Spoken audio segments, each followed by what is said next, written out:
Bentornati su Zwischenbar Channel News, terza e ultima edizione, è l'1:02 e queste sono le principali notizie dall'Italia e dal mondo. Campidoglio, Raggi beneficiaria di una polizza vita di Romeo da 30.000 euro. Quello che sarebbe poi diventato capo della segreteria della sindaca stipulò un'assicurazione nel 2016. Lo riferisce il giornale L'Espresso, la replica di Romeo, non so di cosa state parlando. Passiamo al PD, Renzi ok a primari ma chi perde rispetti chi vince. Scissione? Non la capirebbe nessuno. Padoan, un'ipotesi infrazione UE allarmante, minaccia sovranità in politica economica. Migranti firmato l'accordo Italia-Libia, Tusk, flusso arrivi non più sostenibile. Trump toglie le prime sanzioni alla Russia, ok a forniture a servizi segreti di Mosca. Basto. Il vescovo, se giustizia più veloce, questa tragedia si poteva evitare. Alta velocità, dal 9 febbraio inizieranno i rimborsi per gli abbonamenti comprati a prezzi maggiori. Adesso andiamo a dare uno sguardo alle principali pagine di quotidiani già usciti per il 4 febbraio. Libero, copre e finanzia i binomi di Monte dei Paschi di Siena, governo complice dei ladri.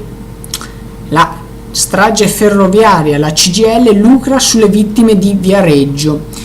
I sindacati costituitisi parte civile incassano quasi 1 milione di risarcimenti. Passiamo poi a Il Giornale. Scandalo in Campidoglio, una polizza vita uccide la Raggi. Area di dimissione al sindaco, un'assicurazione da 30.000 euro pagata da Romeo, poi promosso capo di segreteria. Passiamo a Il Gazzettino. Orge in canonica, sospensione per Don Contin. L'inchiesta, interrogatorio Fiume del sindaco di Roma, poi telefonata ai vertici di Movimento 5 Stelle, regalo a mia insaputa, Raggi nei guai per una polizza. I PM le contestano un'associazione da 30.000 euro che le ha intestato l'ex capo segreteria prima della promozione. Il Foglio. I vescovi tedeschi tolgono ogni dubbio al cardinale Müller. Qui la comunione ai divorziati risposati si darà. La guerra dei 70 giorni. E poi Renzi si rassegna a essere un altro Renzi. Passiamo poi all'Osservatore Romano. Trump avverte il Messico, violenti scontri all'Università di Berkeley. E la Brexit si avvicina. Andiamo poi alle pagine sportive, la Gazzetta dello Sport, lo sfogo di Zaza, ho sofferto per il rigore dell'Europeo ma non dite che sono superficiale. Parla Cannavaro, presente Juve, futuro Inter. Passiamo a Tutto Sport. Juve-Inter è di nuovo la sfida delle sfide, nemiche d'Italia. Talenti e solidarietà finanziaria per le grandi rivali di sempre. Tra campo e mercato, il duello tra bianconeri e neri-azzurri sta tornando il piatto forte del nostro calcio.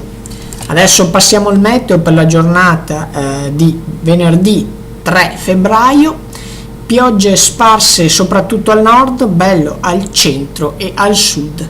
Queste erano le principali notizie di oggi. Noi concludiamo qui e ci rivediamo domani mattina con la prima edizione di Zwischenbar Channel News alle 10. Grazie per averci seguito.